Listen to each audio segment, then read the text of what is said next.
Board members, it's 5:30. Could we get you up front, please, so we can start on time?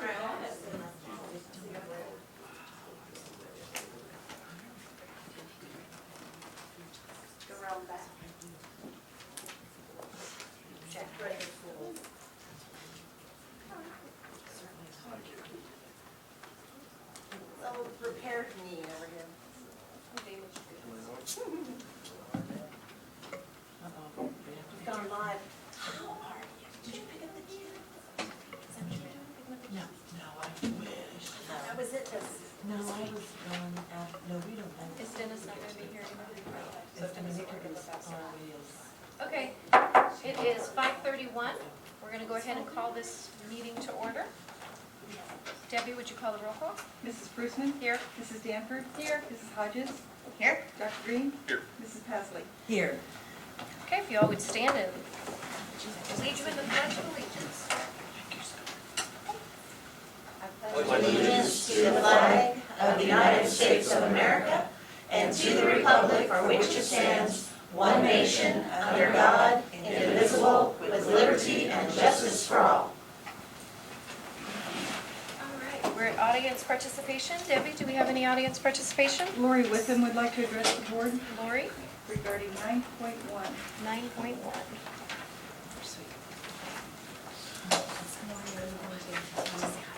No. Yes, please. Good evening, Dr. Newhart, school board members. I'm speaking tonight as a representative of MSTA addressing agenda item 9.1. First of all, let me publicly, on behalf of MSTA, say to Mrs. Debbie Consolver, congratulations on your upcoming retirement, and we wish you the best in the beginning of a new journey, a new phase of your life. You will be missed. The new administrative procedure before you this evening, GCQD, is the product of months of negotiations and hard work by both MSTA and NEA leadership. The genesis of GCQD was to establish a policy whereby representatives from both organizations are present for negotiations. This also allows for representation from various employee groups when specific departments are on the agenda for discussion. Since we all know the slippery slope when policy is circumvented and not followed, it was important for us to have a policy in place which allows representatives of both organizations to come to the table.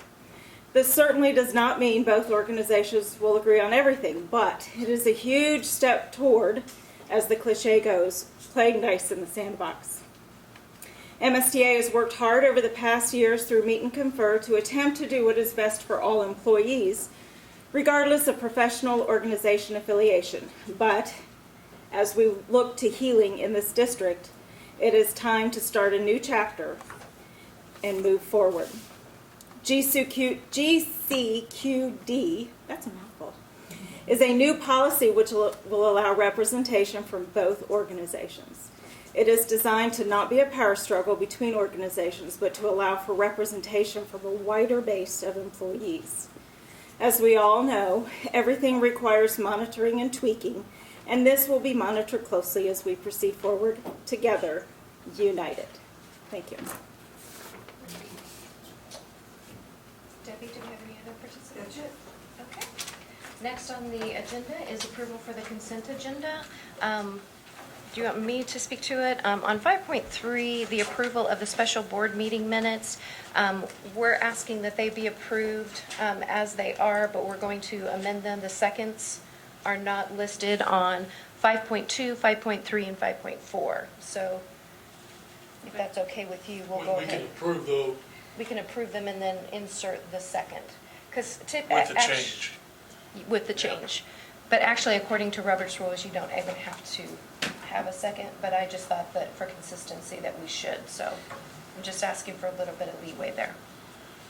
And then we have another change, ironically enough, GCBDA and GDBDA.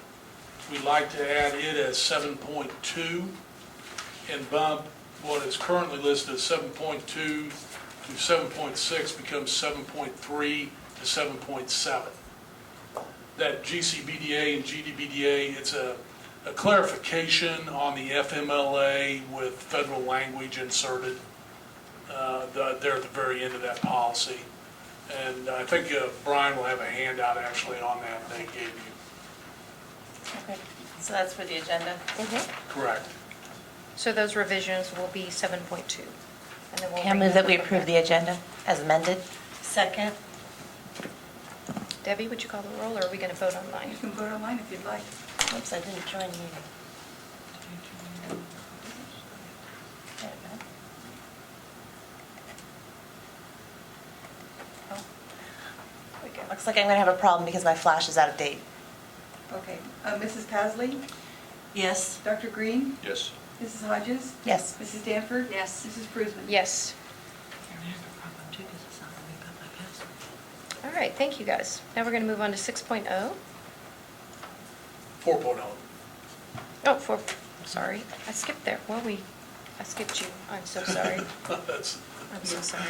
We're going to go back to 4.0 for the superintendent's report.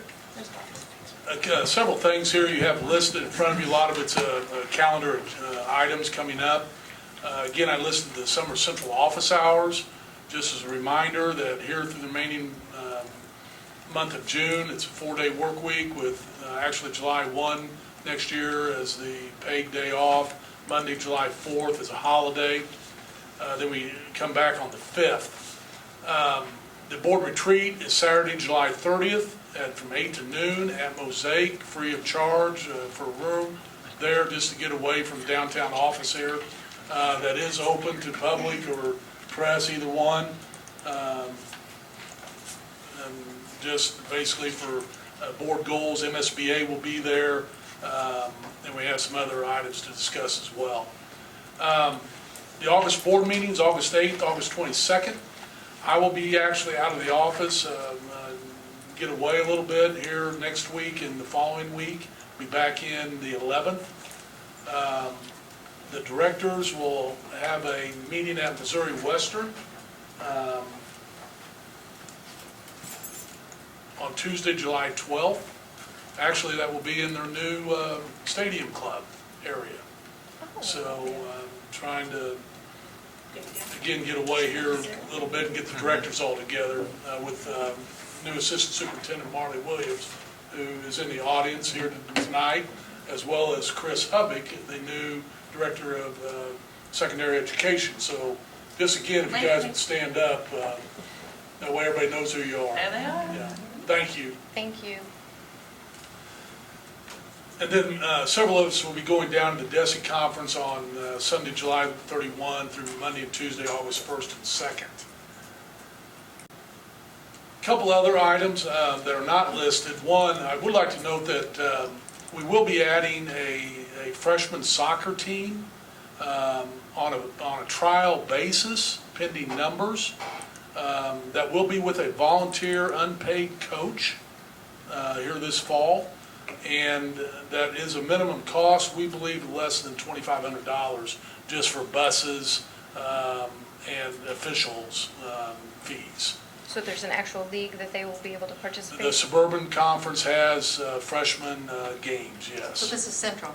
This is Central, correct. That's This great. is just at Central. I heard from some parents who had said they were really hoping that that would happen because apparently lots of kids get cut on the soccer team as, freshmen.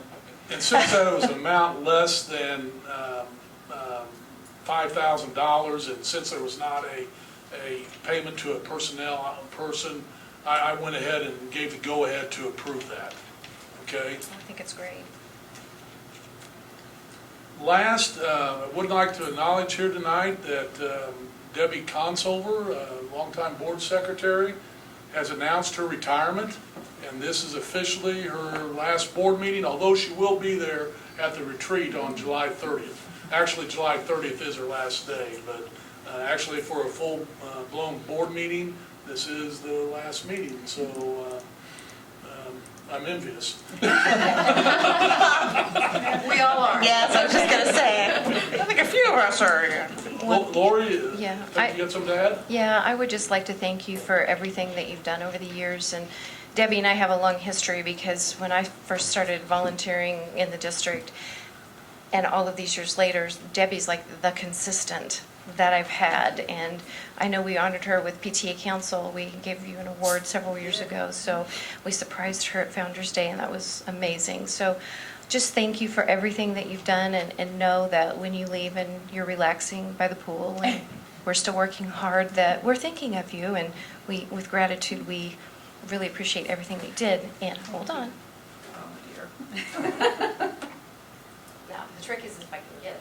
I was gonna say, Oh, Brian. I'm sorry. Okay, Yeah. Brian. She's got a baby. I don't know if she can Okay, get let me that. swivel out of the way. I just had surgery 6 days ago on my knee, so I can't quite get there. Why'd you put it down so low? Thank you so much. On behalf of the board, thank you.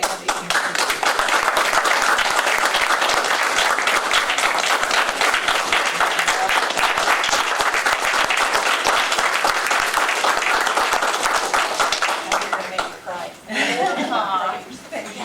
Thank you for getting that. You will be missed. Thanks, Okay. Are we ready to move on? I think so. Now, these are gonna make this whole boardroom smell really good. Yes, they are. Okay, now we're gonna go to 5.0. If you were finished. I move that we approve the consent agenda. A second. Okay, Debbie, could, I think we're you gonna can vote online? online now. Yes, I got mine up to date. Okay. There it is.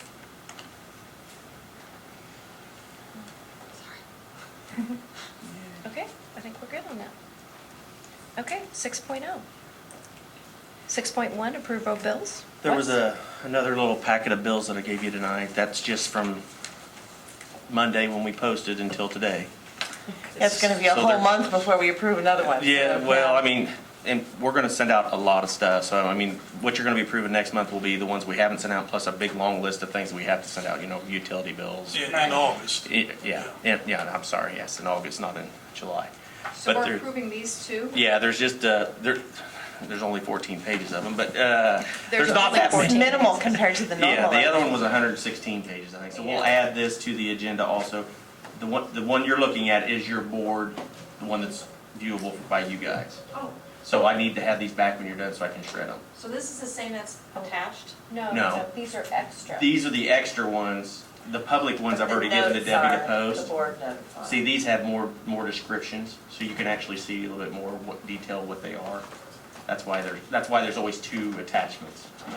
So if you don't mind, we'll take a few minutes. Yeah, just take a couple minutes and look through them if you would, Can we ask please. questions? Absolutely, well, What's yeah. the Jackson lawn equipment there? That's the 13,500, it's on the fourth page, I think, top one. Chris here, Chris is here. It's a large piece of mowing equipment we call an X-Mark. It's the large So zero we had to base get a new one? commercial. Pardon me? We gotta get a new one? Yes. And we did get 3 bids. I have a question, and it was on the previous one. Okay. And I noticed there's at least two more on this one. And I will just say that the transactions have to do with a local tax effort. What, Local tax effort is when one of our students goes to another school district. Oh, yes. They can bill us back, and typically it's for if they're in foster care or if they're awarded the state. Or if they're in a facility. But they're In a really weird facility ones by the because they're state. so far away So from us. there's a formula they calculate, they can go onto the website and it'll tell how much our local tax is, and then they can bill us for their attendance, average daily attendance, and then we because have to they're pay them. still our, we still count They're still them our as resident costs. students, correct. And we do double check, I have Yes. student services double check the attendance days to make sure that we were on the same page with that receiving district. That makes sense. It's just so funny because some of them are quite far away from us. And Oh, it doesn't absolutely. seem like they could possibly be related. But yes, I've asked that one. I remember that. What's been fairly new here, Yellow Dog Networks. What is Yellow Dog Networks? Software.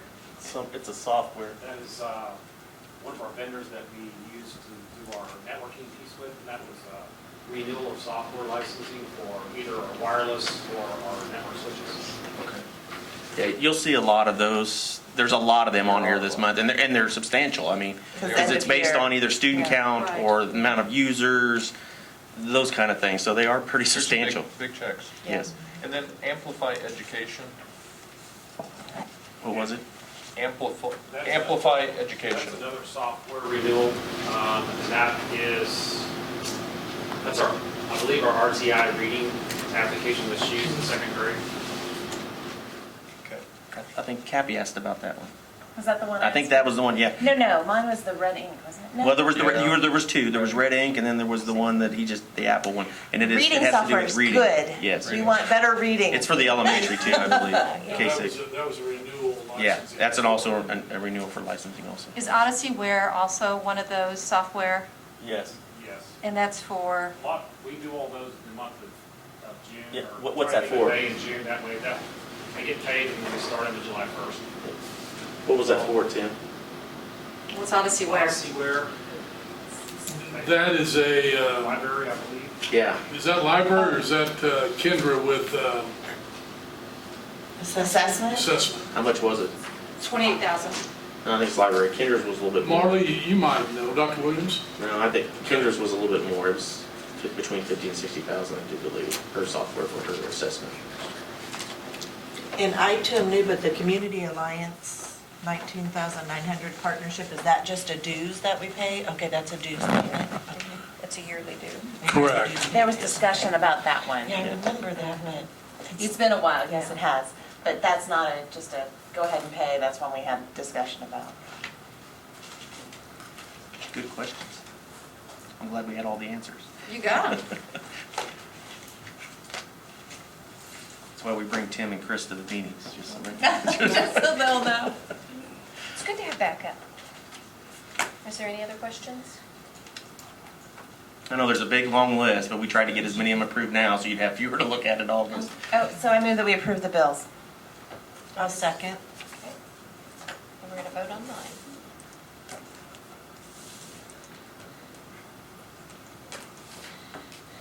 Maybe. Sometimes you have to hit that twice. I'm amazed. All right, 6.2, May financial statements. Wes? The May financial statements, and also the Visa is on here, instead of with the bills. I hope everybody had a chance to review the Visa also. Yes. May financial statements, we are progressing as anticipated. Through the end of May, we were at expenditures of $98.7 million and total revenues collected at $105.7 million. So, I mean, we're coming in about where we projected we were going to be under budget this year. So with that, you know, that's a good thing. That'll help us with our fund balances, maintaining some of our fund balances. Now, some of our expenditures are going to carry over to next year because we're not getting a lot of the projects completed, as we'll discuss later with the budget, with our capital improvements and stuff like that. Is there any other questions on the financials? I'm a little bit confused. Okay. We talked at our last meeting about how we were going to be using some reserves this year. So we had Correct. gone over budget, but you just said we're going to be under budget. What the end of May financial shows currently is that we're under. What we believe will happen by the time we get these bills approved tonight and any other ones that even come in the next week, that will either be right at or deficit. Okay, now that is in operating, and that's minimal. I think it was like a 1 point. Yeah, it wasn't very much. 1.1 or 1.2 million deficit in operating. Total budget, we're going to be deficit spending about $7 million, but that includes capital. When I'm discussing our expenditures, mostly we're covering just the operating expenditures. So because capital and bond money is not typically you don't recognize as revenue because it's only one time thing. You know It's you're not going to be continuous. spending that. Right, correct. So it's not so much your budget. As a reserve balance applies to Fund 1 and 2 operating. And that's the reserve DESI requires us to maintain, is a reserve balance for Fund 1 and 2 as operating. We still believe when Thank you. everything's said and done here at the end of June, Pretty that close. But it'll be close, and we'll believe that it will be a deficit by about 1% to our reserve balance. Correct, yeah, it's about 1.5% to our reserve balance this year, which is really good considering what we were projecting last June. Right. Yes. Last Yes, June, it was I just wanted to much clarify. more I dire. appreciate that. If we would get another, sometimes DESI releases some funds even here at the end of June, that it's typically an unknown on if or when that happens. A lot of it could be even if we got some of that federal dollars released as well. And typically that comes in like right at the end of June, here, 28th, 29th. We received some additional revenue the last week of June. We did get some extra federal requisitions in before the deadline. They actually extended the deadline to the 21st, which was really helped us out a lot. So we got a lot of things done, and we tried to get as much requested as possible in this fiscal year. Now, do I remember from last meeting or the meeting before when we were talking about that because we're on that Cash management. that some of our payments won't come in until like July? Correct. It'll come in, actually, once the year ends, it'll be probably October before they come in, because what we have to do is we have to submit our final expenditure report for the year. Okay. And then at that time, once that's approved, then they send us the difference in what we've already requested and the difference between our final expenditure report. Okay. I remembered us talking about that, so I wanted to clarify. Any other questions? I would entertain a motion. Make a motion to approve the May financial statements. I'll second. Vote.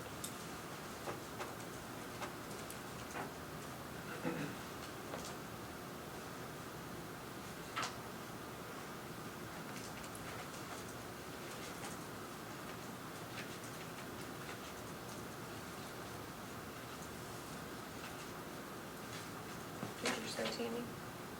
Oh, I'm sorry. It's still I red. thought I had hit it. Sometimes you have to hit it twice, and it's kind of fun. Okay. I apologize. All right, 6.3. What 6.3 is it's a formality. At the end of the year, districts typically move their actual expenditures to their budget line item. So that way, when you run comparison reports in future years, it'll compare to actual numbers, not budgeted items that actually didn't get expended. Okay. So it's just a type of formality that most districts do. And the auditors request this to where it's appeared in the minutes that the board has approved the budget to actual. You've been doing that anyway in prior years, but it's not been a formal vote. Move that we approve the budget to actual for 15-16. Second? I have a question. I think it's written backwards. It should be actual to budget. Oh, It is written I'm backwards. really reading actual to The budget. actual will go to the budget. Because I was kind of confused. Yeah, Correct. it's So written we have to spend backwards. the money in budget, but we're going to say that we did, then? No. I just knew what you were. I apologize. It's Adjust written the backwards. budget to Well, I reflect wanna- the actual. Correct. The way that it is, I do Yes. not want that, so. Yes. Okay, Yes. so were we good with that, ladies? Yes. Yes. It's the actual. Actual to budget. Actual to budget. Yes. Basically what you're seeing is that the end of the year figures will reflect the actual Amounts. expenditures and revenues. Right. And just the way that it's, Correct. Yeah, do you it's written understand that I'm backwards. like, that sounds pretty fishy, okay. Yeah, it's written back. I apologize. It's written back. Well, but the budget is what the budget is, and when you have the actual, so. You're shifting the budget to the actual You're- numbers. So, yeah, you really Yeah. are. Well, Wait, it's but way you- how you perceive it. I mean, Yes. yeah. So what'll show up in the budget when we're Oh, done with this yes. year? It'll be the Oh, actual numbers. If you spent it, if you haven't spent it, you can't say. Yeah, correct. That's the kind of things that I think went on previous lives. Well, then the auditors will go through a variance report on how far your budget Yes. was to the actual expenditures. They should have what your original budget was. Correct. Yes, they do. And then they'll have your amended budget as how you ended the year. Correct. And then they use those numbers, but they compare, they've got both of them so that they always have that information. Yes. Okay, are we good? Yep. Are we ready? Oh, no, I didn't vote yet. Okay. 6.4? Now, what this is we're not wiping out fundraising accounts for clubs and organizations. What this is district-run, like sports, things like that, where their budgets go negative. They always go negative because it always costs us more to run the activity than it does when it brings in for revenue, like football, basketball, so on and so forth. So what we have to do is we make a motion to zero out that account so that the negatives don't carry over year to year to year, otherwise we just keep getting bigger. Because we've already spent the money, it's gone, so that's what that motion is. This is basically just the district's portion. Correct. Of. It's the district-run activities. Yeah, we're not going to zero out fundraising accounts like if. It's what the district subsidized. That's coming out of operational expense. Correct. Operational expenses. And it's noted somewhere on the budget. Yes, it is. And again, this is per auditors. So I would entertain a motion? So moved. Second.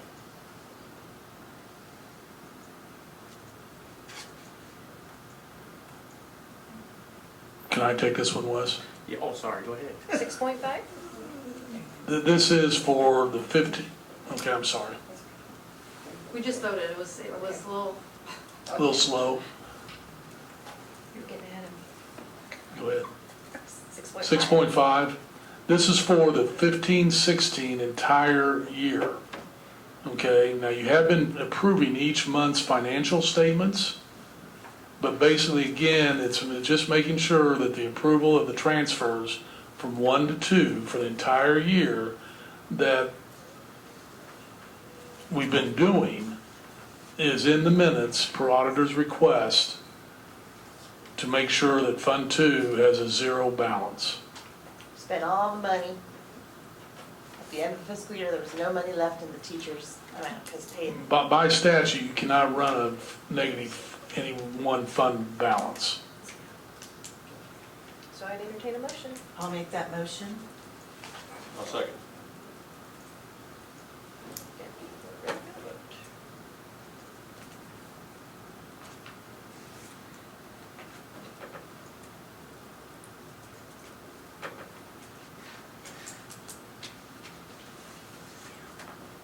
All right, so I'm ready for 6.6.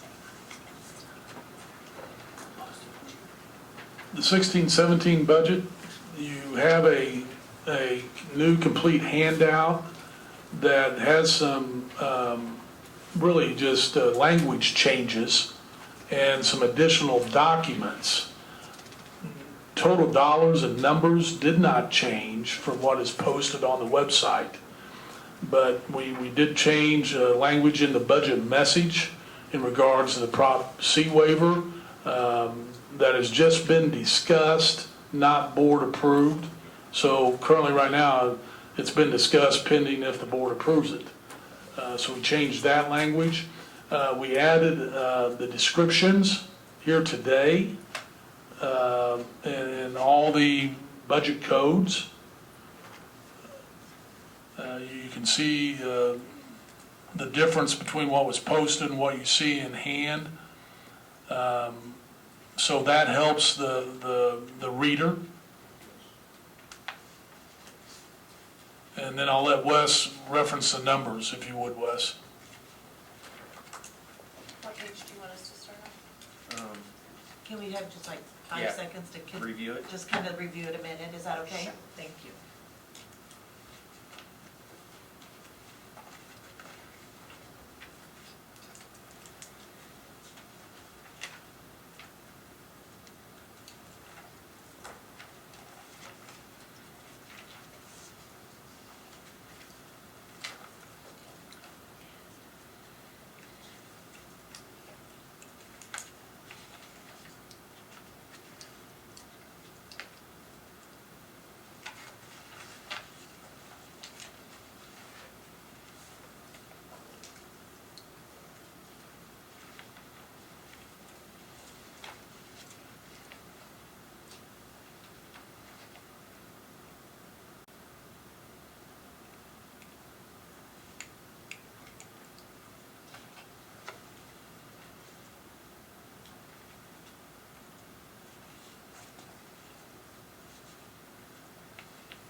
Are we ready? Do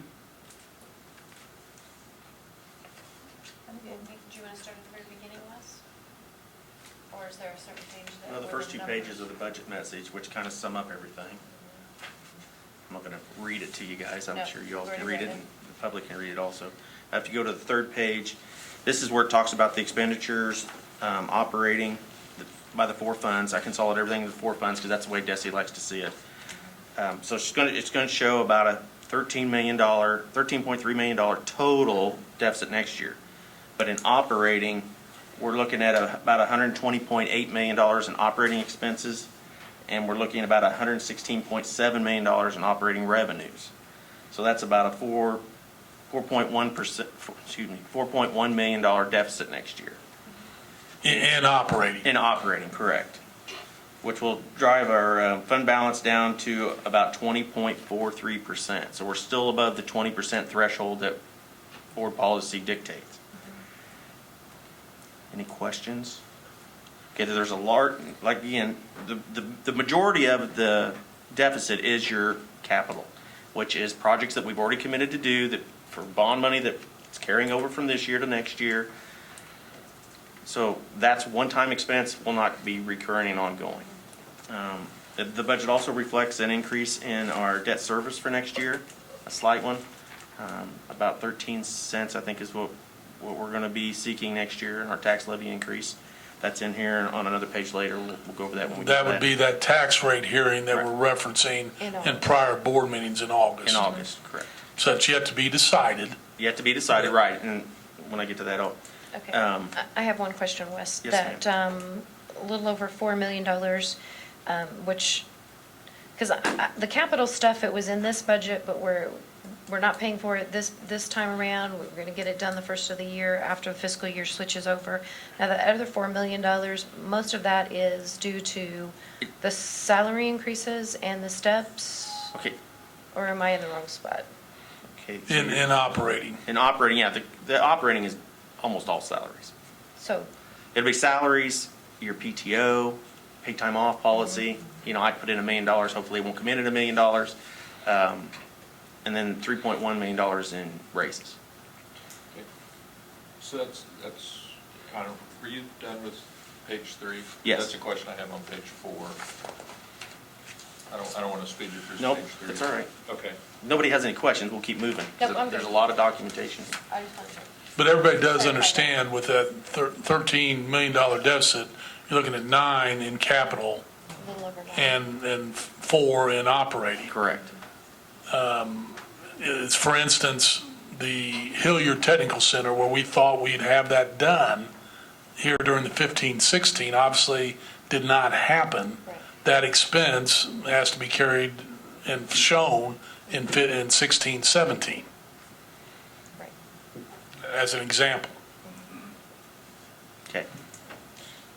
So page 4, and this is getting back to what you were just talking about. Page 4, looking at general fund between years 16 and 17.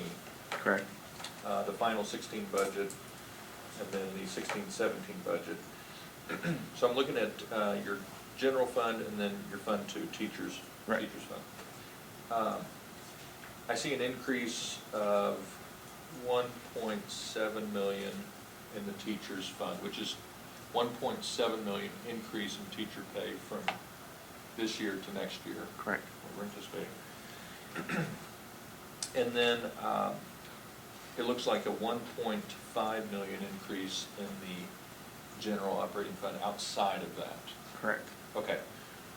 So what's making up, and again, I can answer some of this myself, I'd like to hear you answer it.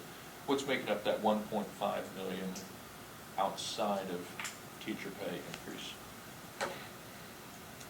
It's just other expenses, supplies, purchase services, those kind of things. So it's just other operating Is expenses. PTO in there? Yes, PTO would be included in that also.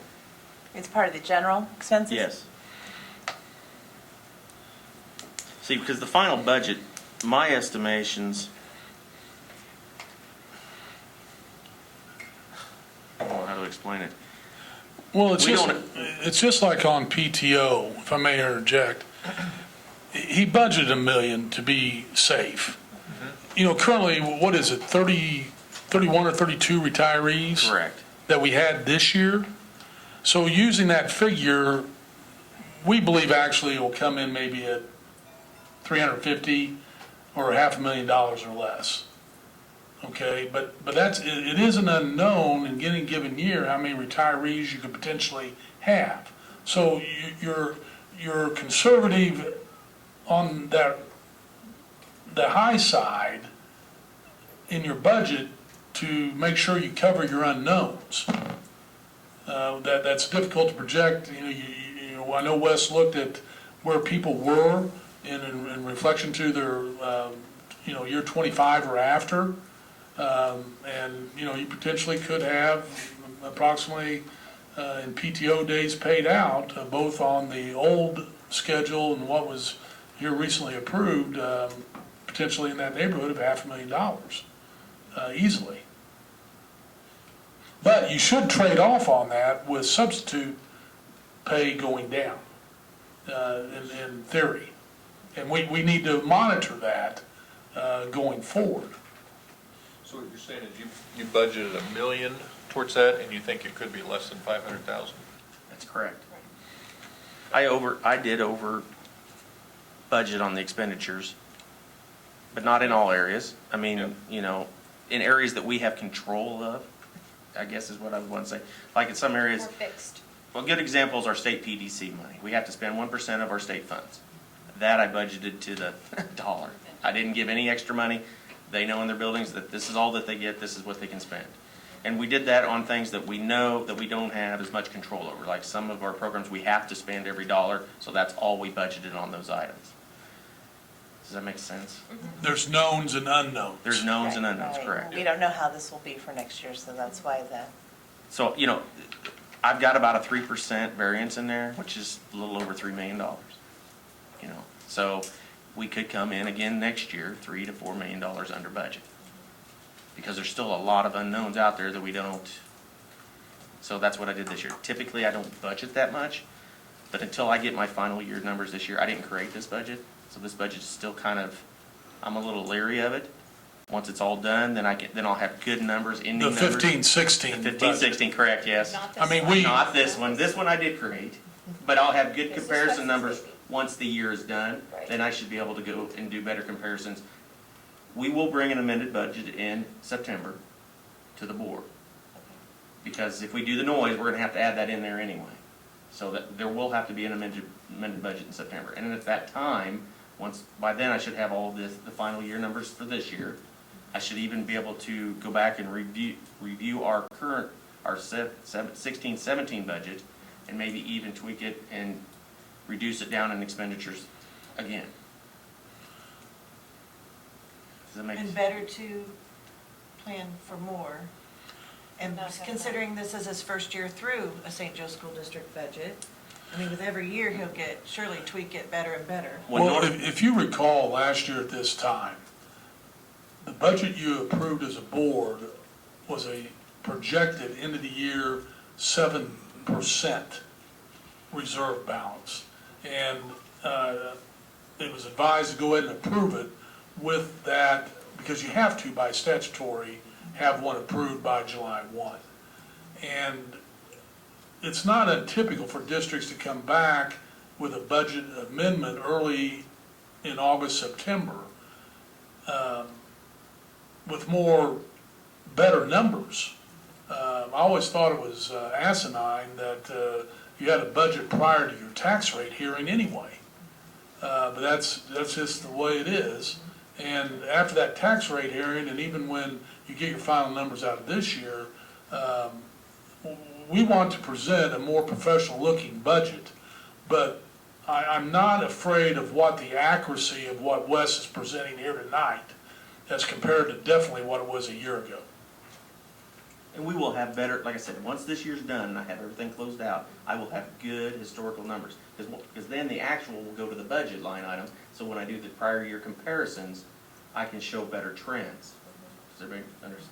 Right now, there's still a lot of unknowns because of the way that the budget was presented and put together for this year. So it's hard to compare until we're done, because we have a huge amount of stuff that gets paid out in June that's a lot larger than a normal month. And there's some unknowns. Our summer schedule changed a little bit, and we'll have all those final numbers, and I should be able to close it out by the end of July. Yeah, end of your fiscal year, you always have those Yeah. large payments due. There's It's like just those like one-time things. Tim was saying with the Software. All the the renewals software. of the license, Yeah, I mean, yes. that's a huge thing that hits at the end of the year. Yeah. But typically, we budget for that and anticipate it. But basically, what we're asking you to approve here tonight is a projected $135 million budget, total budget. So does this budget include all of the staying current with getting curriculum renewed and any books or supplies? And Yes. does this include everything so Yes. that we're staying on that timeline that we've already created so that we're not lagging behind curriculum-wise? You approved the curriculum changes here back in, what was it? Well, April. March, The science April. ones and stuff. So yes, we are. Okay. And I believe, Wes, you have, is social studies up next? Yeah, but it won't be, we do curriculum every 2 years. So we spend a year writing it, and then we buy it the second year. Well, So but what next kind year of will a- be the skip year. So next year's, Because we did science. Because we did this- science this year. okay. But there's. There's not overlap? I'm Go gonna have ahead. to dig out the curriculum, because I think every year. I thought there was Well, we do something- some for like our individual classes, like, they're Like not at the gonna high do school core, level, but there's gonna right. be like But consumer but it's science. not to He's the talking extent. But I think we do a chunk of them during the off year, we're not doing a core. In a normal year, we budget about 1.2 to 1.4 million, depending on what we're doing. Next year, I think it's 200,000 or 300,000. It's drastically reduced because we don't buy it's a lot of the high school, middle school kind of stuff, or in the The fine elective arts classes. and the electives classes and things that don't take, you don't have to have textbooks and. For every student. Right, And every right. student's in a class. Well, I just want to make sure that we're staying on the course. We have that a we've schedule, already- and as far as I know, Marley hasn't had a chance to And- look at it yet, but I'm sure we'll stay on that schedule. I haven't had any indications that we won't. Yeah, Okay, I just wanted to make sure that it was there. And Wes, I'm not doubting your numbers, but Okay. I just want to understand it a little better. Your activity funds, why are we expecting fewer expenditures next year compared to this year? Which line is that from? I'm sorry, activity funds, I'm still on page 6. 4. Your activity funds will fluctuate based on your, the amount of fundraising and stuff that they do. Also, we have a couple of extra projects we're doing next year. I think Benton's doing a couple things. Lafayette's doing something. So those, and then we also had an increase in our,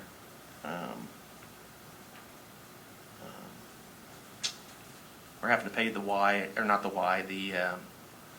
Missouri West. Missouri Western for the pool. I think it's 20. And that was in an activity fund? $24,000. That's going to be an ongoing thing from year to year. So, I mean, it fluctuates up and down based on the budgets that the activity directors gave me.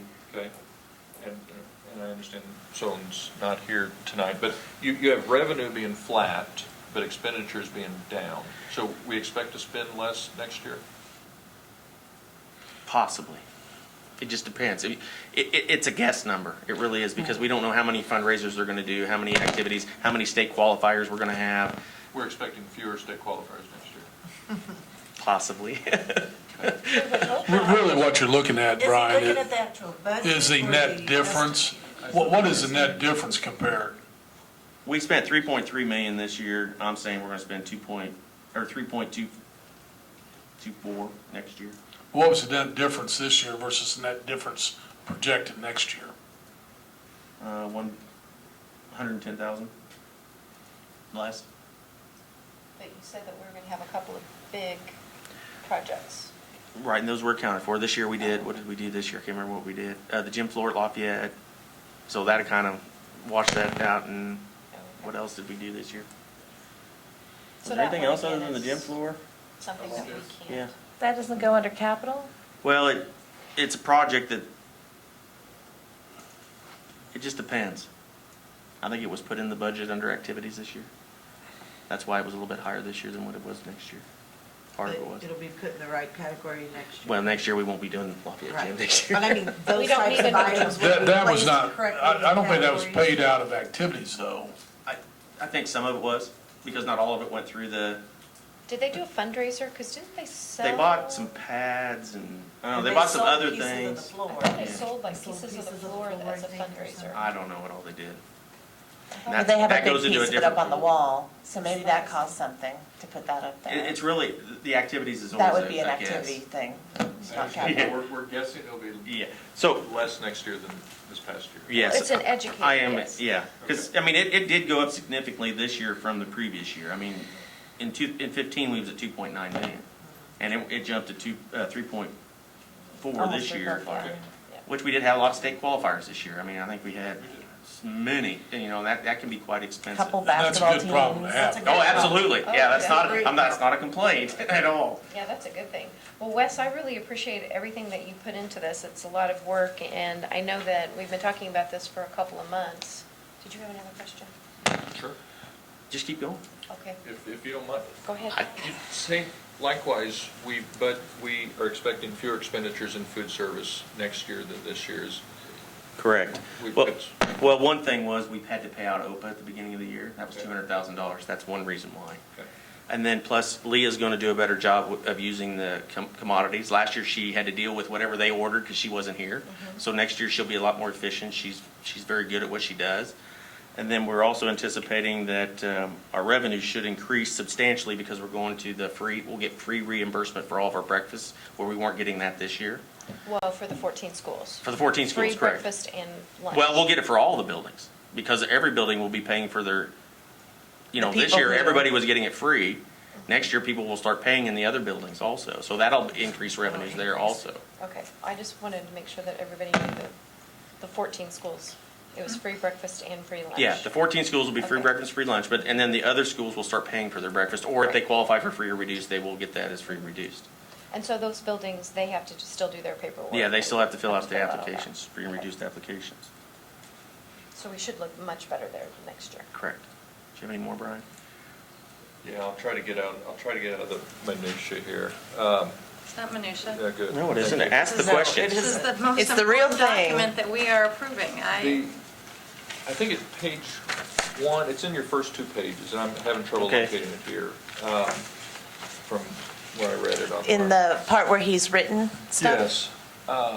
The thing that gives me the greatest heartburn, ironically, is the Health cost- insurance? The rising cost of health insurance. Oh, yes. It It's the occupies fourth from the almost bottom. 9 to 10% of our budget. Yeah, it's huge. It's huge. It's huge, and it's growing and continues It's to the third grow. paragraph on the second page. Yeah. On the second page? Yeah, it's on the second page. Do we have a strategy in place of beginning to reduce that number? Because I think options are out there. Yeah, we are. We're working on it. That's what, If you recall, when we had J.W. Terrell in, they're our current broker, we're working not only with them in developing, to bringing back to the board for our January 1 renewal to look at a self-funding option. That's one strategy. The second strategy is we're working with Mosaic. Brian Kraus has been out at several meetings with Mosaic and potentially trying to look at a wellness plan to help reduce our costs as well there. I know a lot of organizations are going, contracting directly with local healthcare organizations to lower that cost.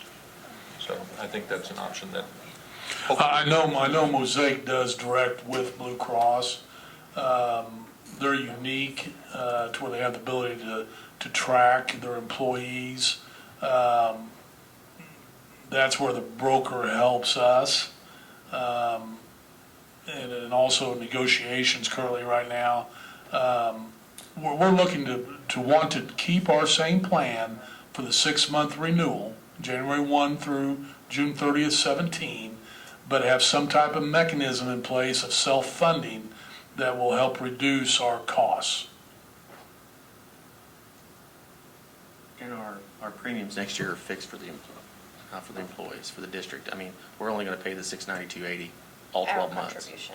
Yeah, our contribution. So if it goes up in January, it'll be on the employee. The employee will have to pay the difference. And that's based off the prior board's decision to approve the negotiated agreement at that time of holding the district's contribution at a fixed rate for 30 months, which was from January 1 of 16. Now, potentially that could change July 1 of 17, depending on what other new options are out there. Hopefully we can drive down our premium. Right, to that was where- one of the options as correct. well. I mean, that's Get the out in whole, the marketplace and see if people would, yeah. basically wanted to keep the same plan design, but the idea is control that premium cost, Right. and that's the goal. Another reason for the deficit is also our revenues are going down slightly next year in some areas. So that makes up part of your gap where you're looking for that 4.1% increase in your expenditures. Well, it isn't all in your expenditure. You're also losing a little bit of revenues. So that's what makes up your $4.1 million deficit. Because there's changes in the. State formula is changing. State formula is anticipated to be flat. I've got sheets in here on that too. It's going to stay flat. Gambling is going to stay pretty close. Currently, right now, I would think that is a conservative estimate, but on our per pupil, the advocacy target, you're using 6110. That is correct. That's a conservative estimate on the state advocacy target, which is part of that formula per ADA, per student on our ADA configuration. If we would drive our ADA up, which is part of our all-in plan, and you'll see part of that tonight, even with our semester test proposal, that's potentially an additional $1 million or better. That's what's so important to communicate to not only students, but parents of the importance of having kids at school. One, it's better educationally, but two, it is also dollars for the district.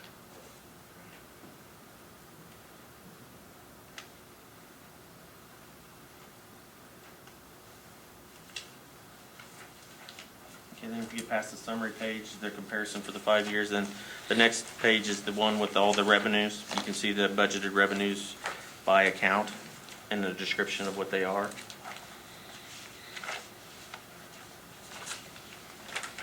The next page is the assessed valuation. This will be our tax hearing that we have in August. You can see what the actual was for 14, 15, 15, 16, and then what we estimated to be for 16, 17. And again, this is pending board approval. If you notice, I increased the debt service fund 13 cents, and that was based on our financial advisor's plan.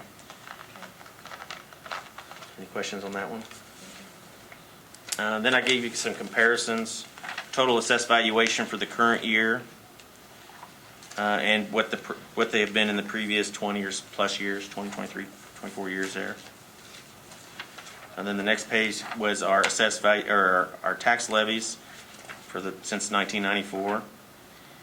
You can see the different, the incidental fund, the capital or debt service fund, and at one time they had a capital, a few cents on a capital, it looks like, but they don't. That's been sunset and went away. The next page is the local effort. That is how much, when they changed the formula in 2005, we had to keep track of our local effort because that's what they subtract off of our DESI formula calculation sheet, which is the next page. The next page, if you look towards the bottom, 16 and 17 show how much we're projecting over the next 3 years for revenues collected for our state basic formula money, our capital, classroom trust fund money, and our Prop C money. And then the next page is our weighted ADA, which is a calculation of what they use to calculate our state formula money. And these are estimates on here, a lot of these are. That also shows you how much additional weighted we get for free and reduced, special education, and our ESOL students. LEP is the ESOL, English Second Language. I would like to chime in here to make sure that the audience knows that what is currently posted and what Wes is reading were additions of just calculations Right. added for this evening, and that's what will be posted to this as a revised agenda document, because what the printout is what he's reading from. Correct. And those are just supporting documentation, just some extra information for people to look at. I mean, it really, some of the stuff is in the budget. It's like 3 or 4 line items in the budget, but most of it is just supporting documentation, what we use to go through our budgeting process. And then, of course, after that, then we got the budget. I added the descriptions. I apologize, I didn't get those added. I know we talked about it at the work session. Robert pointed it out to me this morning that I didn't get them added in there. So I added that. And like he said, it'll be posted here, and then we'll also post it on the webpage under the finance department. It really helped too, having the totals for every building. Yes, and we added, Made a I big did remember to difference. add the totals, but now the totals and the descriptions.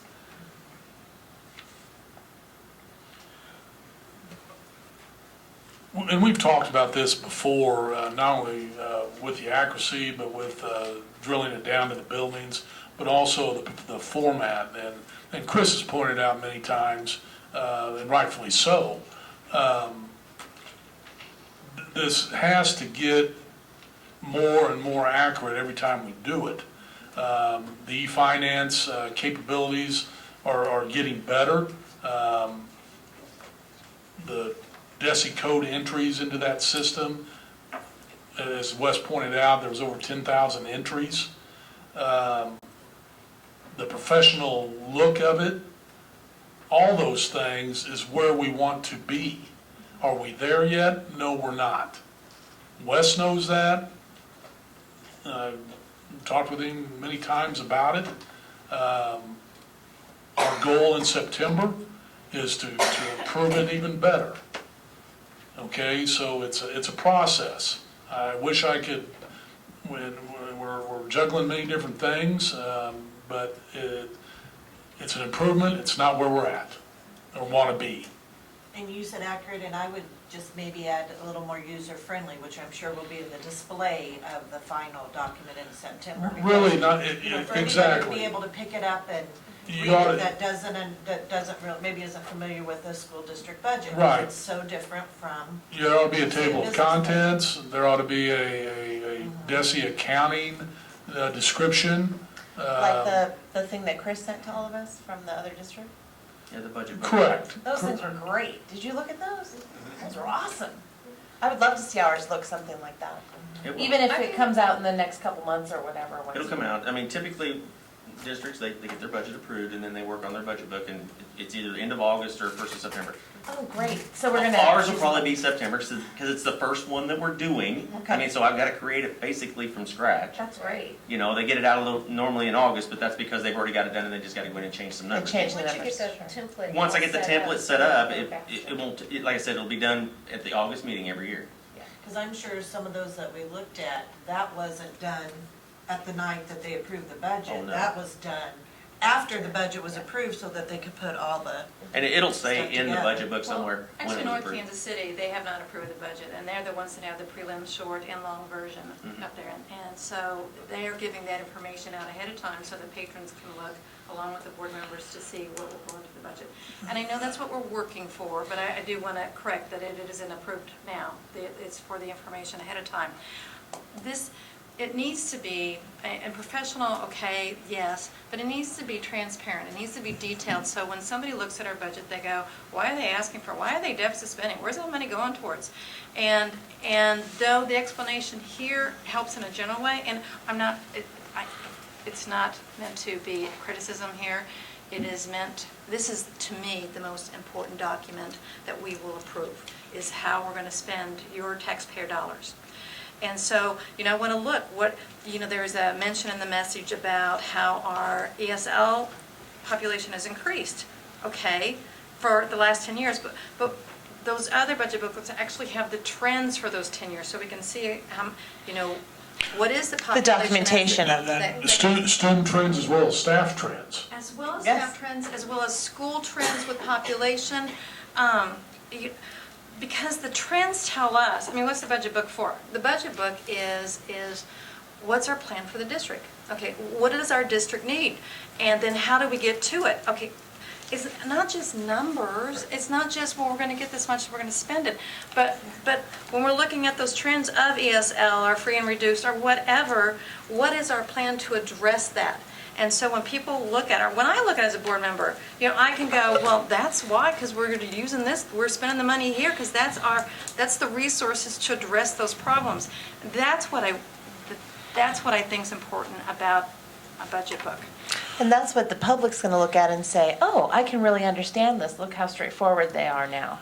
That And I- goes to my comment on user-friendly, like, Yeah. really, like, people can read it and they know where the money is, and Well, it's a huge budget. I don't, it's a huge task, and There's a lot of you know, information. Wes, this is so much better than we've ever had, and I applaud you for the work that you've done with this, and I applaud you to add what you did today too, and it is a huge task, but it is our book that tells the taxpayers, hey, thank you for your tax dollars, and we are spending it In this way, yeah. And in a detailed way that's not just, I mean, it is more detailed than what we have here. Now, by the buildings, you are more detailed, but I think that who is going to, I mean, the budget's a hard thing to understand, let alone for a board member, but the patron looking, where's his revenue stream? Well, we don't even have the railroad and all those other things that actually come into us, and the trends with that. I mean, I just think we need that because we've had such a horrible past that we need to be as transparent and detailed as we can. And then when we're doing something, we can go, well, you know, in the budget booklet, we have right here where we said we were going to do that. The drill down, as you recall, the goal was to get it drilled down to the buildings. And with the e-finance system, we're more capable today to run those reports, to have that drill down than what we were a year ago or even 6 months ago. If you recall that e-finance review that we had on our system, we were utilizing 3% capacity. Today, Wes, what is that? I'd say 60 to 75%. We're still not at full capacity. But we've come a long ways. And you're paying for that system. And we better be utilizing it, and we better be having experts trained routinely. And that's something not to forget, that training piece on all these programs and systems that we're buying and have and utilize, that we've got to have the constant training as, you know, a accounting person leaves or comes in new, those types of things. With Debbie leaving on electronic school board. I mean, it's little things, but the training piece cannot be forgotten about, because we're spending on a renewal license for e-finance approximately, is it $100,000 a year?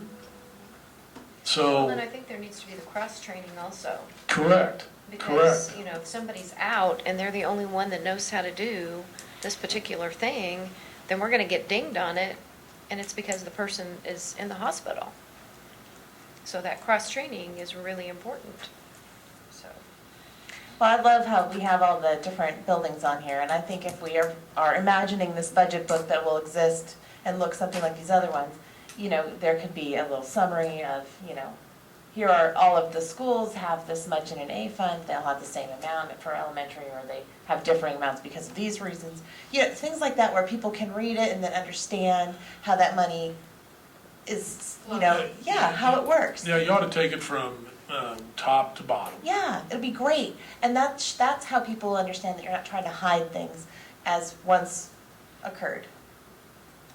This is much better than what we've ever had, so I appreciate the steps. And I know that you've talked about it actually the last couple of months, that by the end product, what it was going to look like. So I do look forward to that. But We're salivating for the final. yes, we want that award winning he keeps yes, telling we us. want that That's award. I want it bad. We will have a big party. We should. Yeah, well, My whole probably. staff If wants there's it. an I mean, we award, we'll really have do. a party. We We want will to. have a party. It'll be a district book. It won't be just a business office book. I mean, it'll be district to get your detail for all your different departments and all those things. It's a work in process. We're nowhere near finished. This is just the preliminary. And this is the first time that we've actually done it like Correct. this, so I applaud all the work, so thank you. And it's, getting that information out there is really, really important. So did anybody else have any other questions? All right, I think I would be ready to entertain a motion then.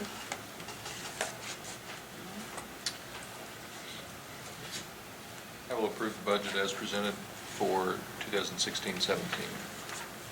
I'll second. All right, Debbie?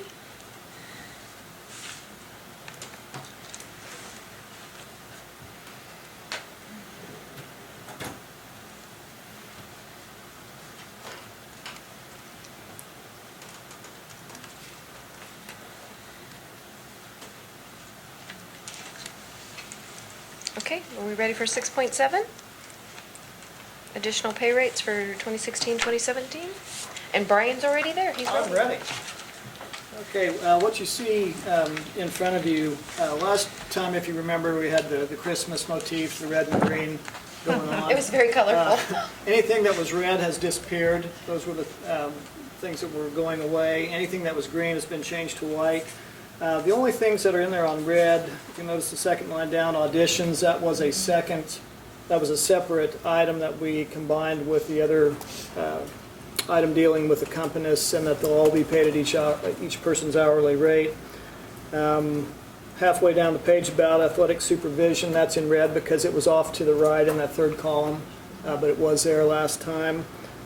Same way with 4 lines below that, per hour was listed, that was off to the right.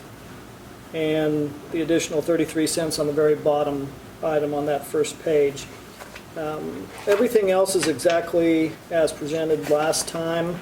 And the one thing that we discussed, and you guys asked me to move it to the extra duty schedule, was the special ed coordinator. And so that was, Special Olympics, I'm sorry, Special Olympics coordinator. That was taken off and is on the extra duty schedule that we'll talk about next. So any questions on the additional pay rates? Looks nice. I move that we approve the additional pay rates for 2016-17. I'll second. All right, Debbie, you ready for the... Hold on. Oh, hold on. I tell you, I keep it clicking along.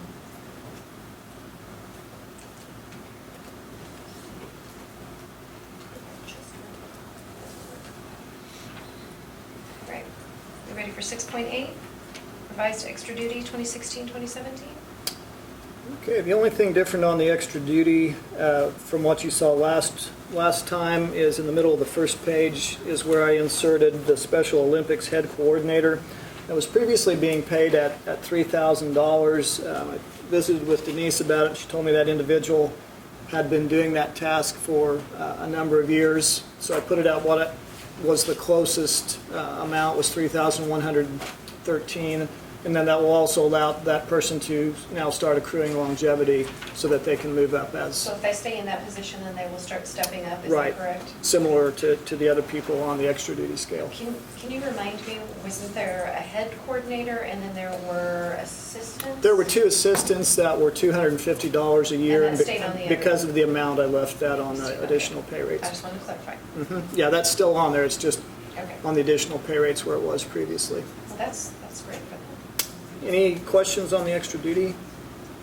I'll make a motion to approve the extra duty as presented. Second. And we hope this is the last time you see it the next year. We have looked at it a lot. Maybe Okay. something else? Sure. 6.9 personnel report.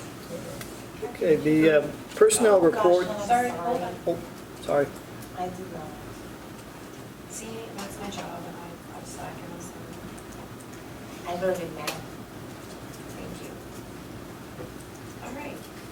6.9 personnel report. Okay, the personnel report is in 2 sections again. What Dr. Newhart and I talked about, and I feel like is a good idea, and hopefully you will also, personnel is changing constantly. The first personnel report that you'll get is when we establish the posting day for the board meeting. That'll be what we have as of that day. Anything that comes in from that day up into the actual board meeting we'll put on the supplemental, which was the one that was added today. You know, especially Yeah. especially in situations like this where it's going to be 5 weeks till the board meets again. felt like it was important to get these people in front of you and approve. I actually like doing it that way because when you've just revised it in the past, you have to Don't go know through what it it all is. again. And I was like, who did Right. you add? Right. So this is. Yeah, the supplement's a great I love idea. this, yes. Yeah. So we'll Like it. just continue that practice then, if that's And so okay. we're just approving all of them? All of them, yes. Okay. Did anybody have any questions? I'm looking at the second one here real quick.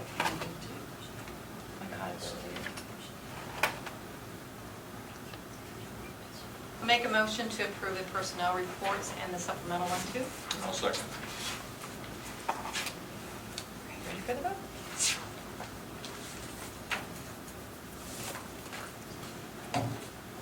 Kathy?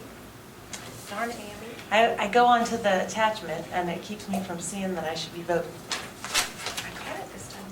Oops. It's not letting me vote. There you go. All right, so 7.0, old business. We've got 7.1, the student handbook. So, Dr. Haynes is not here tonight. I did not know, but his father did pass away today. And have him in your thoughts and prayers and his family. But he had this number 7.1, and the changes really were minimal from, if any, from the 13th work session. So I recommend to approve it as is. I would like to note, that's down in the athletics. I'll wait till that one. Make a motion to approve the student handbooks. I'll second.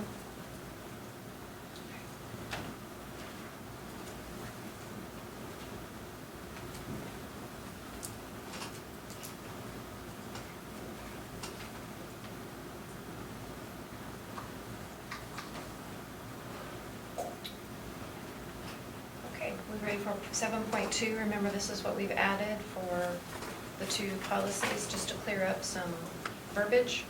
Right. If you'll look at, well, it's the exact same wording on both policies. It's the very last page, the very last paragraph under maternity/paternity bonding leave.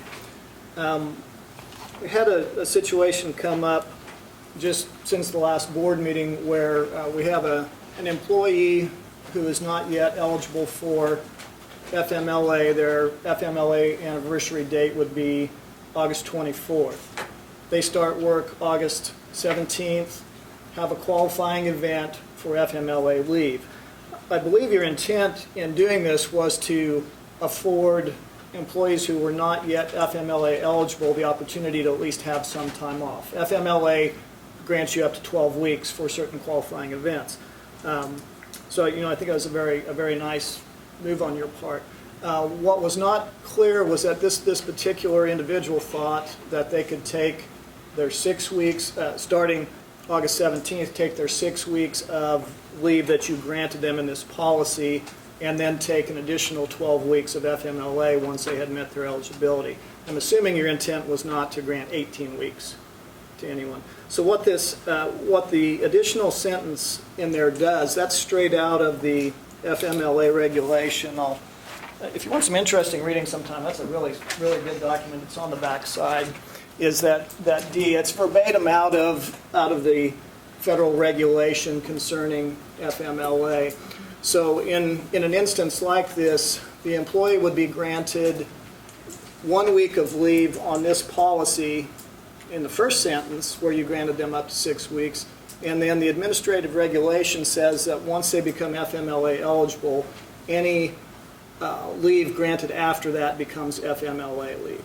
So in this particular instance, that employee would get from August 17th through the 23rd, that's a weekend, but that 1 week where they would take 1 week of the leave you granted in GCBDA, and then they would begin their 12 weeks of FMLA on their anniversary date, which in this case is August 24th.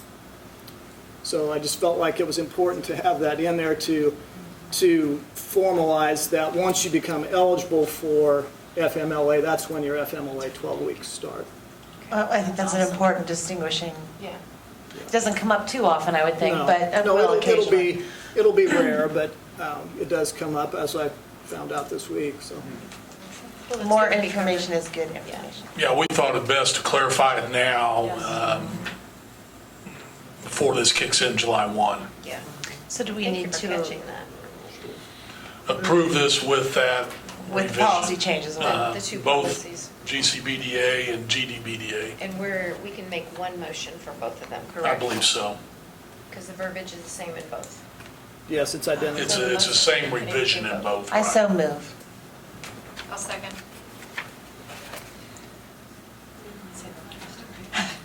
I do want to mess them up. I know those, they do not roll off of the I just tongue. remember when Lori was trying to do them earlier. Yeah. Tammy, did you vote? I'm too busy reading. We're failing tonight. It's the no voting section. Keeping Lori on her toes tonight as Trying. president. Trying. Okay, so on to next, 7.3.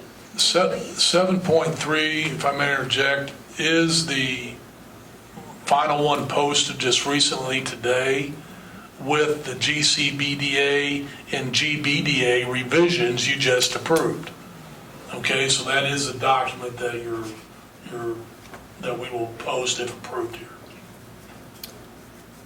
Okay, just a few things that are left in red. If you'll remember last time, there was a lot of red through there. If you want to turn to page 34, or find page 34, I guess you're not turning. That's the beginning of section 6, the PTO section. Anything that's in red there is a verbatim transfer of what you approved last board meeting as the PTO policies. Okay, so those are the things that are in red. There's a lot on page 34, then again on page 37, 38, 39, again, that's all verbatim. The top of page 40. A little bit at the very bottom of page 41. And then the things that are stricken are things that are coming out. Right, the things that are stricken are what are coming out. And then on page 44 is the end of the new things, and what I left in, it's kind of blue-green, it's green on what I printed out. That's the, I'll wait till it comes up there. It's under maternity, Under paternity, the- and bonding. Yeah. Couple more pages yet, Debbie. Next 44, next right? one, and you'll get to it. Right there. The section that's in green is that section that we just added to GD, CBA, GD, those two.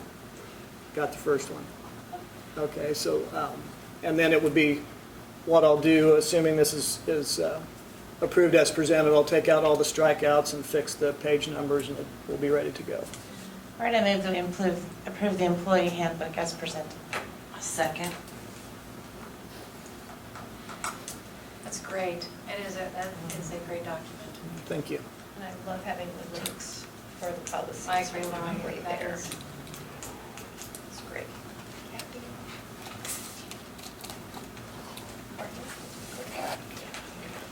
You seriously are long Okay, we're at 7.4 now? 7.4. That is the athletic activities handbook. Again, with Solon not being here, there are no changes from the 13th. And again, Solon did want me to point out to where everybody understands that in this policy, under open enrollment, you can enter any high school as a beginning freshman. But if you appear on an eligibility roster for a sport, say for football at one school, and then decide to transfer another school, you'll be required to sit out 365 days varsity play for that one sport. If you did not appear on eligibility roster for, say, golf, you could go out for golf at that school you transferred to for the golf season. So that is in place where it wasn't in writing a year ago. And we will be getting this communicated to parents and student athletes alike. The appeal process, though, is still in place, but this is a stricter standard than MISHA, which you can do. Did we have a athletic activities handbook before? Not to this extent. Because I think this will be easier if this is given to students when they, get on the sport team, they're given one of these. They can take it home, their parents can take a look at it too, the parents always have to sign that stuff. That's the goal. Yeah, I think this will be great and to make things a lot clearer for people. I like that. Students that are already in high school, are they grandfathered in, or does this policy apply to them? This applies beginning July 1.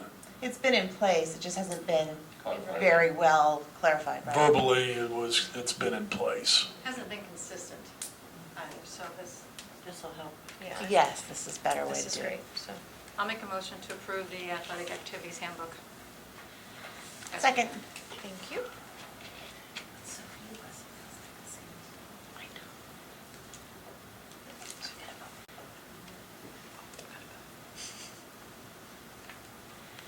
Or you're going to have to say, like Brad used to say, okay, everyone, vote. Oh, sorry.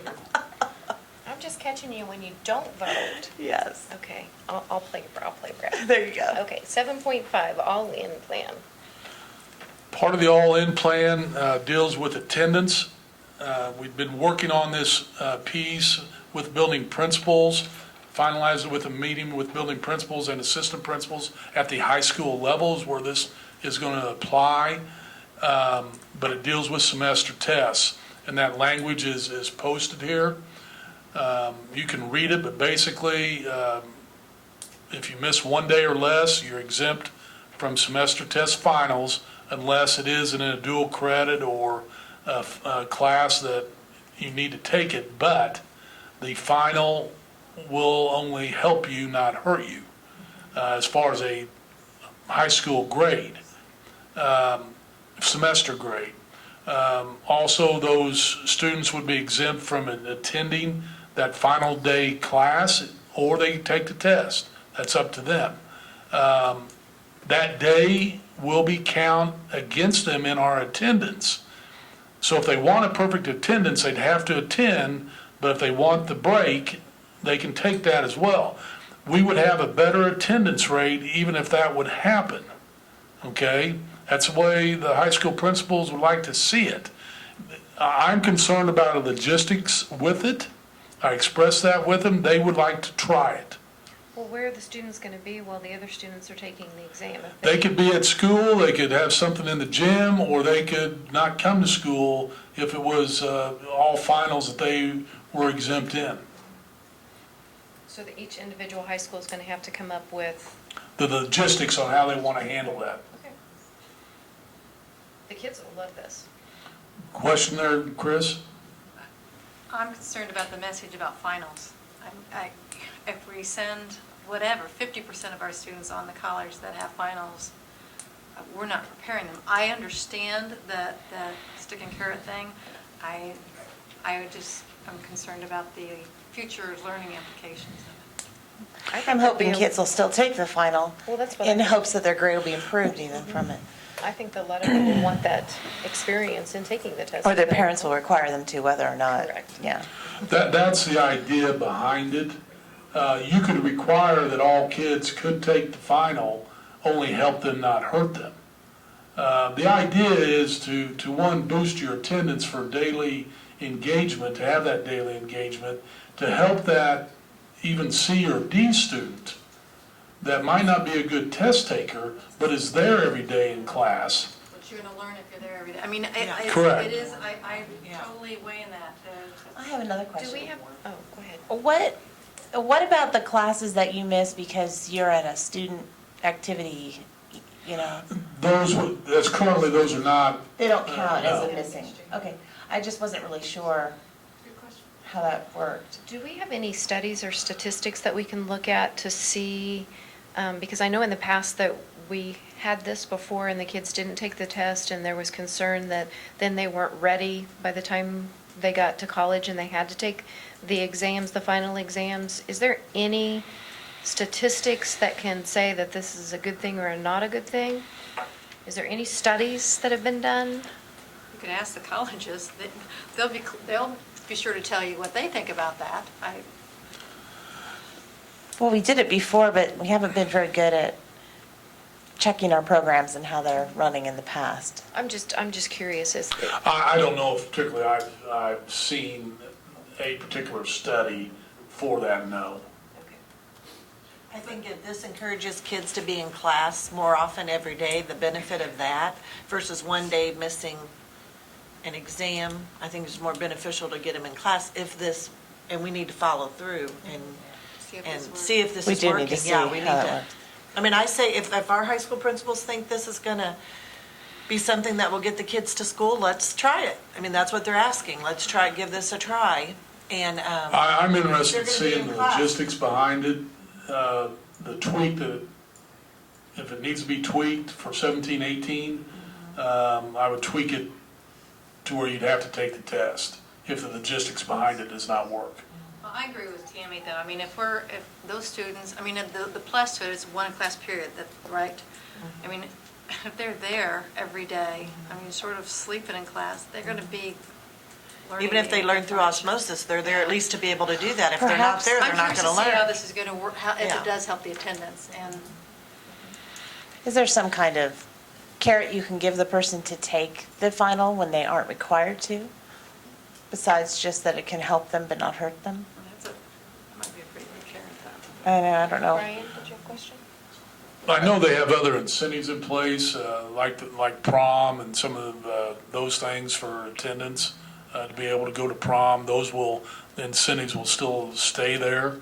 In regards to the semester test itself, just the fact that it's 10% of your semester grade is a good reason to take it, especially if it only help you and not hurt you.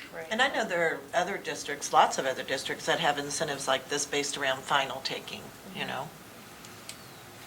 I'll make a motion to approve the administrative recommendation for this incentive semester test. And I'd second. All right. Please vote now. Thank you, madam. Was that better? I voted on time, so I guess it worked. Okay. We ready for 7.6? Workers' comp carrier selection? Wes? Working- Brian. Brian? We sent out the workers' comp program out for bids. We got two vendors that completed them. They're listed for you there. Thomas McGee was very assured us that they believe that both of these carriers to be excellent carriers. We're with MEM right now. United Heartland bid is $27,368 lower. And our recommendation is that based on that, we're going to get the exact same services that we felt like, since we're using taxpayer money, we would switch carriers to United and save the $27,000. Why is there such a huge increase over what we had before? Because Because of our mod factor. Workers' comp premiums are based on a 3-year average, and we have it's the percentage of your premium that you use on a yearly basis. And we have a year falling off where we used 69% of our premium. Anything under 100% obviously is good. We used only 69, and we're bringing on a year that we used 144%. So we had a bad year that's messing with Yeah, the unfortunately, we average. have 3 together that are bad, so hopefully next year will be good. And it goes, like the 15-16 year won't come on until next year. It's always 1 year in arrears. So it's are we doing like training and different things with the folks to make Right. sure that they're Well, we want following to, procedures so that right, we're we trying will- to curb any injuries? yes, whichever vendor that we end up with, we'll bring in, they'll do safety presentations. We're also hoping that some of the things we do through our wellness program will result in a healthier workforce. Yeah, we definitely will hit the safety things hard in hopes of having less injured workers and thus less dollars. Our broker, Thomas McGee, is also working, I know, with HR, with, already has had several meetings in regards to training. Okay. That was just a huge increase in, Yes, it is. I'll make a motion to accept the United Heartland for workers' comp. I'll second. please vote.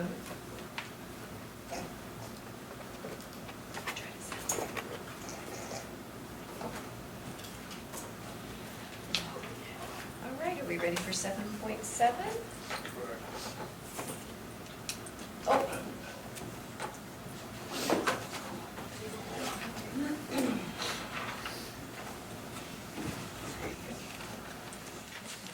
We've been moving forward on the process for the noise renovation. Last meeting, you approved the bid process. We had that process out actually before the meeting, so we'd get it out in front of everybody. We actually had 7 architectural firms bid, present RFQs. We interviewed 5. The 5 that you see were listed. We interviewed those 5 over the last 3 days. And currently here tonight, the committee is ready to recommend Creel, Clark, and Seifert Architects for the project. There were many outstanding presentations, both locally and out of town, but felt like Creel Clark presented capabilities with a fee structure of 6%, all inclusive, that we felt like was more suitable than what others were presenting at the time. And the recommendation basically here this evening is to move forward with a letter of intent, and that's what I just handed out. I had Mr. Hatley move forward in writing this, and Joe just came in someplace here this evening. But I just got that in my hands here this afternoon. But basically, to move forward with this letter of intent, it's non-binding, and we can work through a contract to have before you at the August 8th meeting. Do they have experience with early childhood? All the firms did in some shape or form. The final rankings that we had 2 local firms in the top 2, and both of them had not only experience in early childhood, but also in retrofitting renovation existing old buildings. And through the ranking process, we and Chris and Denise are here tonight. They were on that committee. So you guys are good? Creel, Clark, and Seifert came out on top. So they were the least expensive? Yes, yeah. Everybody else was presenting a range. They presented a flat % fee. I'm glad to see it's local. We usually have the score sheet in front of us, so Yes. that we can see how, I mean, I'm love to take your word, but I'd like to also see, Right in the numbers that they present. Do you have that with you, Chris? because these letters do not give out the information that it sounds like you. Do you want to Yes, get please do. Thank you. Beyond cost, what other criteria were considered in making the choice? Capabilities, resourcefulness, knowledge of the facility. All 3 local firms have background and knowledge of noise. That's what was very interesting. Early childhood capabilities, actually. Timeliness, ability to carry out the timeline presented, because it is a diligent, tight timeline. Okay, several firms had a very good timeline laid out. Creel, Clark, and Seifert did as well. I think all the firms could have done it, but it's just the diligence and presentation that, and the cost that they presented that stood out. And on any other given time, could that be different with any one group? Yeah, and we had much debate and discussion about the different firms, particularly the top 2 to 3 firms. And you have great firms that, yeah, that apply, so that would be a tough decision. Yeah. I can see that. So how long do you think it'll take for renderings or to come up with? But basically, we talked with, once we knew our recommendation, we talked with Crew Clark last night. In fact, they would begin working with us in regards to under a letter of intent with a idea of a contract to be approved. And we would begin sitting down with them and starting the process here in July, with basically the plans and designs to be presented to the board by September, with the financing in place. If you recall, we presented that to you as well. And then basically to begin work with board approval on all the items in October. Well, they seem to have ranked significantly higher here. And so on. Roy Lashbrook was the other member of the committee. Thank you for this. I really like getting these, thank you. It helps, yeah. Thanks, Chris. I had another question. Chris, Denise, do you have any other things to add? No, I would just say that we felt like we did our due diligence. All of the presentations were very good. Felt that all of the firms were qualified. However, we thought that through a thorough review process, that Career Park was the choice. Now, will the special, or not the special, but the early childhood, like Tammy and that group, Denise, they will be helpful in. They will actually be on the committee and helping with the design. As I talked with Deb Kuntz today, because it's PAT, the plan is to have them over there. So yes, those people that are actually utilizing that facility, as well as even the neighborhood, will be allowed to have some input and voice their concerns or whatever with the design. That's very good. Oh, excellent. Are you asking them for this approval of a letter of intent or the provisional contract? The approval of the letter of intent. Okay, I move that we accept the letter of intent for Creel Card and Seaford. Second. You ready for the vote?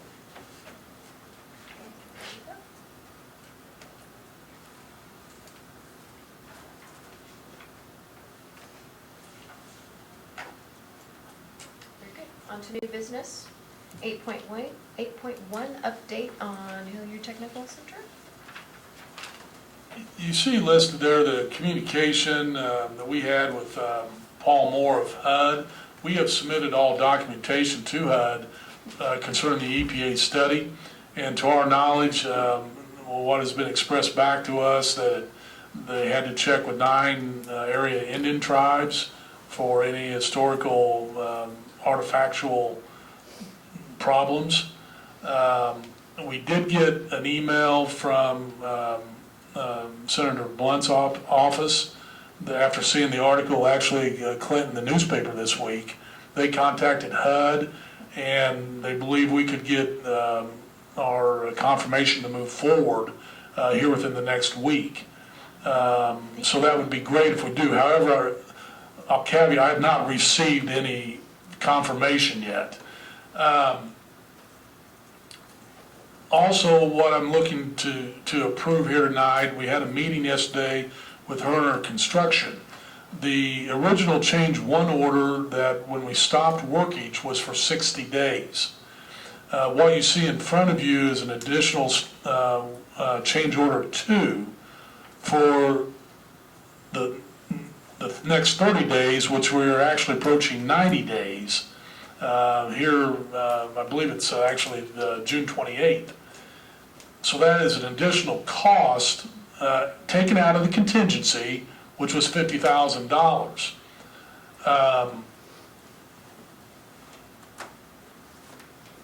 And Chris, if you've got anything else to add on that contingency item in the amount of, trying to pull it up here. Change order number 2 to pay in the amount of $14,405.56.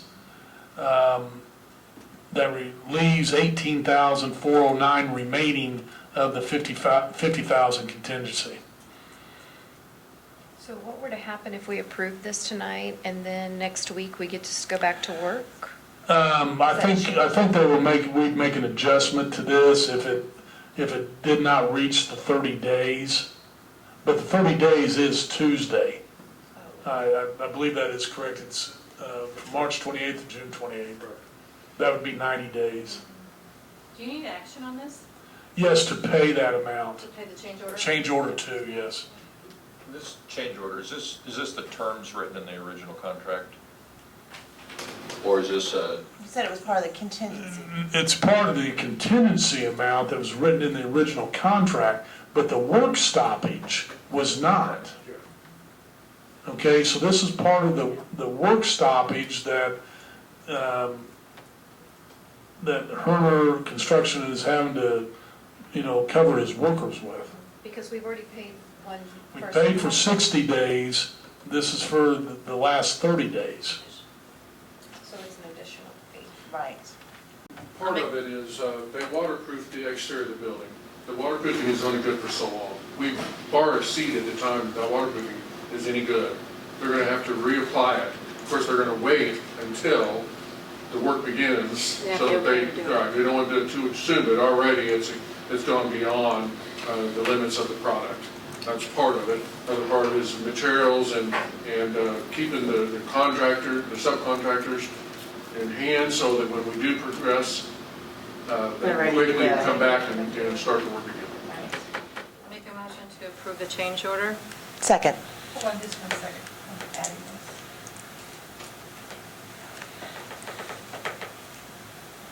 Ready for the vote? No? And as soon as we do get a confirmation to proceed, believe me, I'll let you know. Mr. Hadley, do you have anything else to add on that? I guess I'm just really confused because we're still within the same footprint of that building. We're just enclosing that front part. We've already touched the ground. Correct, but it goes back to the grant requirements of having, we should have done an EPA study before we broke ground. We were fortunate, and through the help of local efforts as well as state and federal legislatures, we were able to get the work stoppage to back up to do the EPA study. And then we're waiting on that final approval through HUD in order to get the $250,000 grant. Right. Who made that motion? I did. Kathy, did you second? Yes. Kathy second. There you go. All right, there we go. Kathy, did you? Okay. I'm good. I would.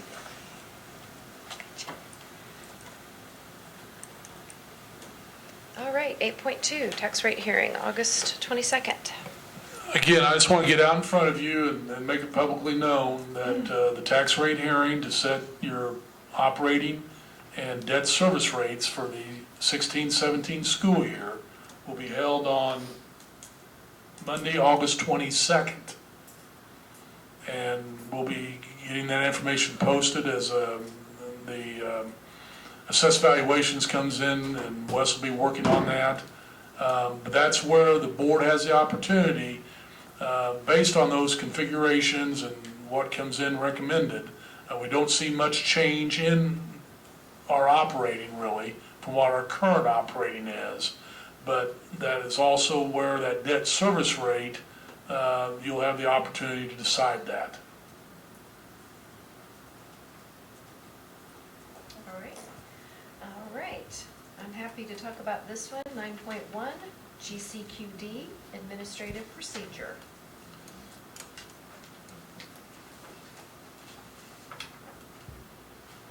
I'm excited as well. Much time, effort, abilities of MSTA and NEA in working through this, many meetings. It's a very good document. And I do want to say that this is their document. I asked a lot of questions. But the language, the development of it, the working efforts, credit goes to MSTA and NEA on both ends of it. It is for the development and process and setup for a unified negotiation group called St. Joe School District United, SJSD United.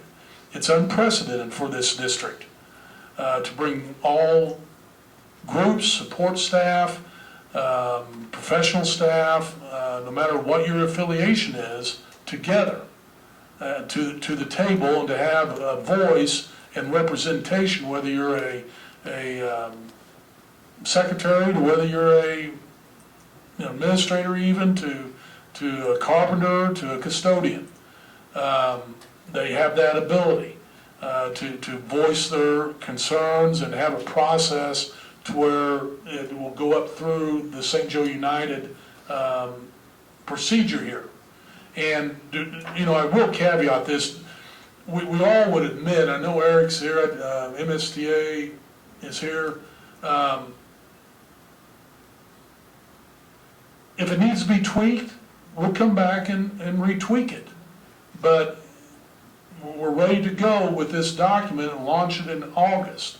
It will require 2 board members to be appointed, but what I'm looking for tonight is approval of this administrative procedure. And technically, administrative procedure does not need to be approved by the board, but since this is such a first-time event, really, I think it does. We'll come back August 8th and we'll seek that appointment of those 2 board members, and then our first St. Joe United meeting would be in August and after school starts. I make a motion that we accept this administrative procedure for board policy GCQD. And I'm super excited about its potential, and I thank the 2 groups that worked on it, and I think that just working on it and putting this together shows the success we can have with it. So. Yeah, I'll second that. I think it's a huge step in the right direction, and I think it'll be up to people involved to make this work, and I'm glad that we're open to tweaking as necessary in the future. I like this step. My curiosity is I thought it was very well written. Who put this together? Eric, I'll let you. It was mostly Alyssa Gar for MSTA side, as well as Melissa Wallace, who was leaving, and then now at the end of it was Melissa Schubert, I believe, and then Todd Rocket and myself. Okay. Kudos. And I really like the name, United SJSD. It was awesome. a great process, and so it was wonderful working with everybody. So, and to think of the potential of where it will take us, it just. There were ups and downs in the process. I do want. I mean, it wasn't. Well, we're not going to lie about Well, there that. should be. There should be, There's that's a right. conflict I there. agree There with should be. Chris, yeah. And And they there were- will be as you work through the negotiations, but that you could come to a consensus with a document that looks this, well, is encouraging to me as a board member that this could work. And you're right, it's pretty unprecedented for, It is. what we've had and what, the potential of what could be. So. It looks like one of the objectives here is to involve employees in decision-making process. Is that what I'm reading into this? Correct. Okay. So everybody has a voice at the table. And not just that, but also to bring concerns, which we have not had, and I think that's a huge piece. Correct. And then give us the opportunity to know what they think is important. Right. concerning their jobs and, Yeah. versus what we think is maybe important to them, so it's a great communication piece. All right, are we ready for the vote?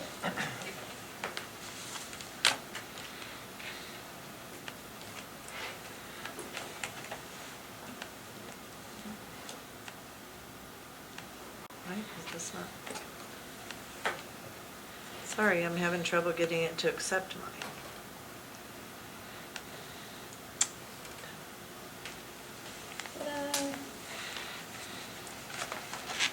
All right.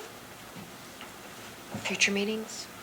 You can read those yourself. The only one, again, I want to emphasize is the board retreat on Saturday, July 30th, from 8 a.m. to 12 noon. MSBA is scheduled to have representatives there. That format is for about a 2-hour format out of the 4. And then we have some other items.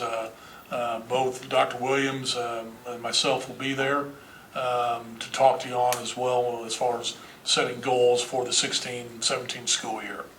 But please get that on your calendar. It is. I would entertain a motion to adjourn to executive session. There aren't any other. Move we adjourn to executive session pursuant to 610.021 for 1, legal, 2, real estate, 3, personnel, and 4, protected records. Do I have a second? I'll second. Mrs. Pasley? Yes. Mrs. Hodges? Yes? Mrs. Danford? Yes. Dr. Green? Yes. Mrs. Brisbane? Yes. Are we staying in here? Yes. And we want to take a 15-minute? Yeah, we're going to take a 15-minute break. Of course it's 2.